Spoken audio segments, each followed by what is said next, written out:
தமிழகத்தில் எதிர்வரும் 19ஆம் தேதி நாடாளுமன்ற தேர்தல் ஒரே கட்டமாக நடைபெறும் நிலையில் நீலகிரி பாராளுமன்ற தொகுதியின் பாஜக வேட்பாளர் எல் முருகன் கேத்தி, அச்சனக்கல், கொரடா உள்ளிட்ட பகுதிகளில் தீவிர வாக்கு சேகரிப்பில் ஈடுபட்டார். இந்து கடவுள்களையும் இந்து மதத்தையும் விமர்சித்தவர்களுக்கு தக்க பாடம் புகட்ட வேண்டும் எனவும், மத்தியில் ஆளும் பாஜக அரசு மக்களுக்கு செயல்படுத்திய திட்டங்கள் குறித்தும், நீலகிரி மாவட்டத்தில் முக்கிய பிரச்சினைகள் குறித்தும், சுற்றுலா குறித்தும், தேயிலைக்கு நிரந்தர நிர்ணய விலை குறித்தும் பொதுமக்களுக்கு எடுத்துரைத்தும் தீவிர வாக்கு சேகரிப்பில் ஈடுபட்டார். ಮೇಕನಾಡು ಸೀಮಾ ಅಚ್ಚನೆಯಲ್ಲಿ ಅಕ್ಕ ಪಕ್ಕ ಎಲ್ಲರಿಗೂ ನಮಸ್ಕಾರ.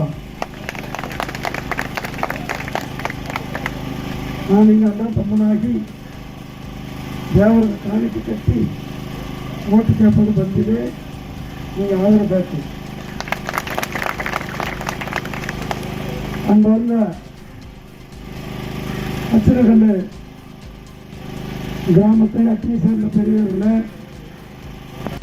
இங்கிருந்து எத்தனை பேர் வந்து கை தூக்குவாங்க. எல்லாருமே வந்து மோடி ஐயாவுக்கு முன்னாடியே மோடி ஐயா உட்காந்துருக்கும் போது நான் ஒரு வாக்குறுதி சொன்னேன். உங்களுக்கு தெரியுமா என்ன வாக்குறுதி சொன்னேன்? மோடி ஐயா அவர்கள் பேசும்போது தேயிலை தேசத்துக்கு வந்திருக்கிறேன், ஒரு டீ கடைக்கார பையனா இங்கே வந்திருப்பதே எனக்கு பெருமைன்னு சொன்னாரா? ரெண்டாவது, இங்கே எஸ்டி பட்டியல் வேணுன்றது. எஸ்டி பட்டியலுக்கு தமிழ்நாடு அரசாங்கத்துக்கு விளக்கம் கேட்டு மத்திய அரசாங்கம் லெட்டர் அனுப்பி 9 மாதம் ஆகுது.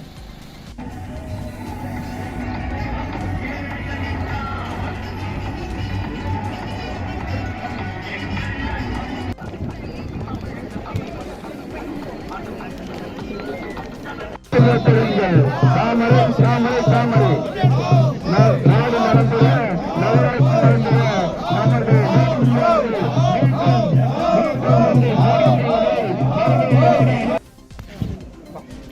ஜெய் ஸ்ரீராம், ஜெய் ஸ்ரீராம், ஜெய் ஸ்ரீராம்.